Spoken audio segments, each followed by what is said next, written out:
Tidak sedikit kaum bangsawan yang terbunuh saat revolusi Prancis.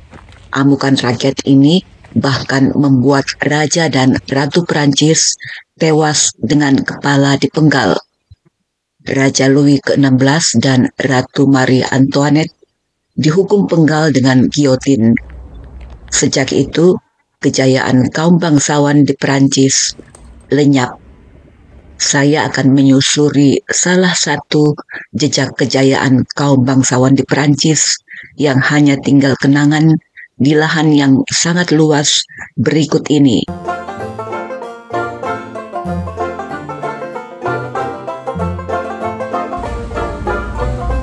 Halo teman-teman, welcome to my channel. Ini saya berada di dalam kastil di Prancis. Ini adalah salah satu kastil dari banyak kastil di Prancis yang pernah hancur di amuk masa saat revolusi Prancis. Nama kastil ini adalah Château du Grand Jardin di kota Thionville di Prancis. Ya, saat revolusi Prancis, banyak kastil dan kediaman para bangsawan yang rusak di amuk masa.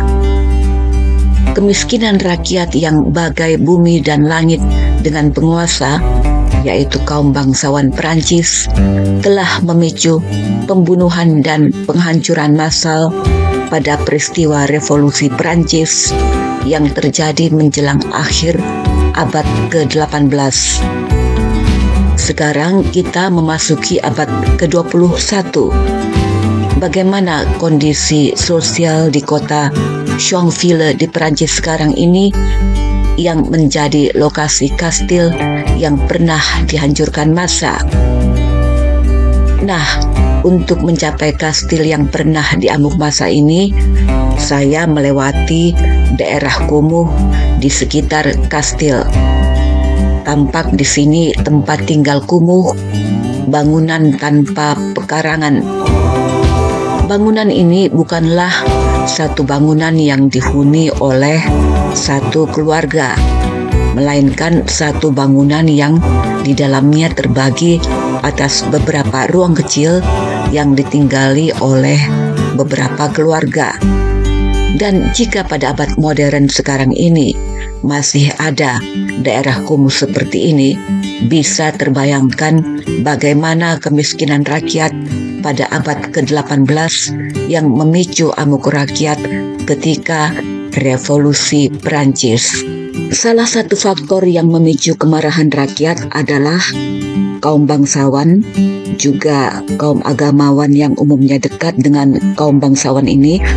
Kelompok ini memiliki hak istimewa. Mereka ini mestinya punya kemampuan membayar pajak, tetapi malah dibebaskan dari kewajiban membayar pajak, sementara rakyat miskin melarat dicekik dengan pajak yang tinggi. Juga masih harus melakukan kerja paksa. Ditambah lagi krisis ekonomi yang melambungkan harga-harga, membuat rakyat sudah tidak lagi mampu membeli kebutuhan sehari-hari mereka.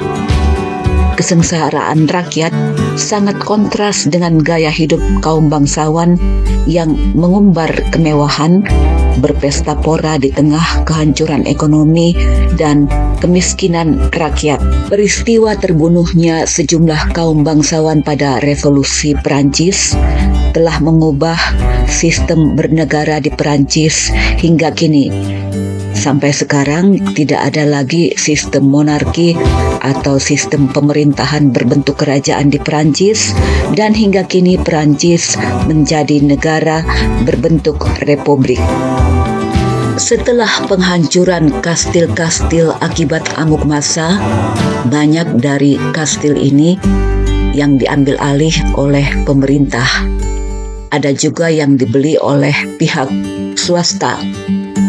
Nah, kastil yang saya kunjungi ini termasuk salah satu kastil yang diambil alih oleh pemerintah, kemudian digunakan untuk kepentingan kota, misalnya untuk pameran ataupun untuk pertunjukan musik. Kastil ini tadinya tidak digunakan oleh pemiliknya sebagai tempat kediaman, melainkan hanya digunakan sebagai tempat berpesta. Ya, umumnya para bangsawan ini begitu kaya raya, tidak hanya memiliki satu kastil sebagai kediamannya, tetapi juga memiliki kastil-kastil lain. Contohnya, kastil ini hanya digunakan sebagai tempat berpesta.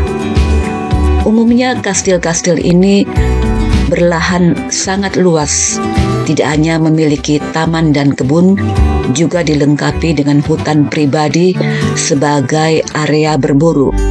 Bandingkan dengan bangunan kumuh tadi yang masih terbagi dalam ruang kecil yang ditinggali oleh lebih dari satu keluarga. Pada video lalu telah diperlihatkan interior atau ruangan-ruangan di dalam kastil ini. Pada video ini, saya akan menyusuri taman, kebun, dan melihat lahan berburu dari kastil ini.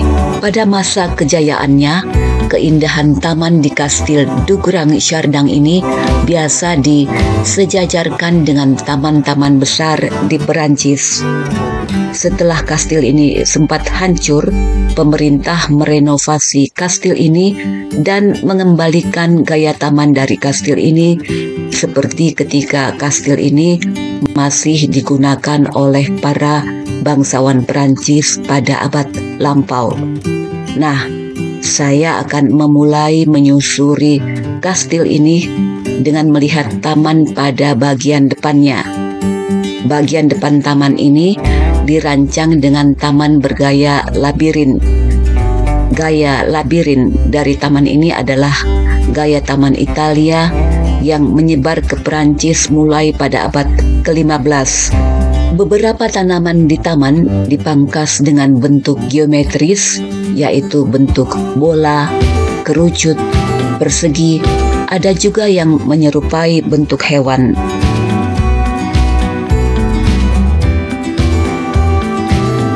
Lalu saya menuju ke belakang kastil, mulai dari bagian depan kastil.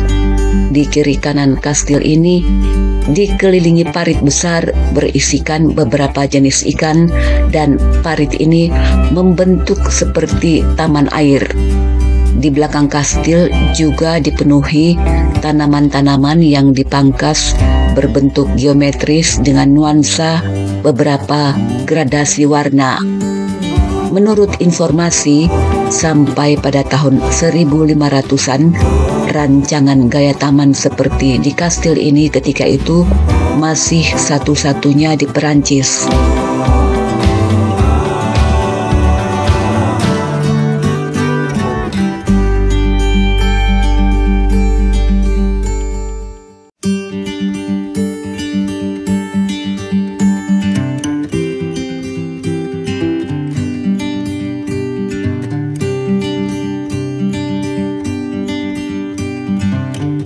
Selanjutnya, saya menuju kebun buah.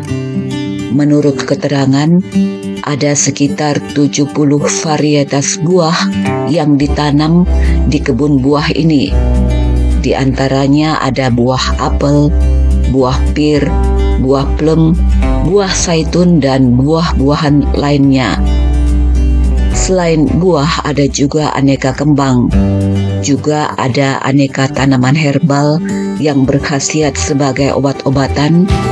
Ada aneka tanaman sebagai bumbu masakan. Juga ada aneka sayur-sayuran.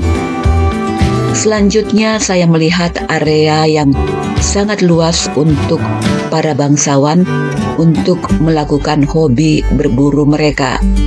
Jadi untuk berburu, para bangsawan ini tidak perlu ke hutan, karena hutan itu sendiri sudah merupakan bagian dari lahan di kastil ini. Ya, umumnya kastil milik para bangsawan ini memang memiliki hutan pribadi. Tampak di sekitarnya ada sungai yang berkelok-kelok. Taman, kebun, dan hutan ini menurut keterangan ditanami berbagai tanaman dan bibit pepohonan yang didatangkan dari luar negeri, di antaranya dari Amerika, Asia, Timur Tengah, dan dari negara-negara lainnya. Pada masa kejayaannya, mengoleksi berbagai tanaman dan pepohonan dari luar negeri merupakan bagian dari gaya hidup mewah para bangsawan Perancis. Terima kasih sudah nonton video ini. Sampai jumpa di video selanjutnya.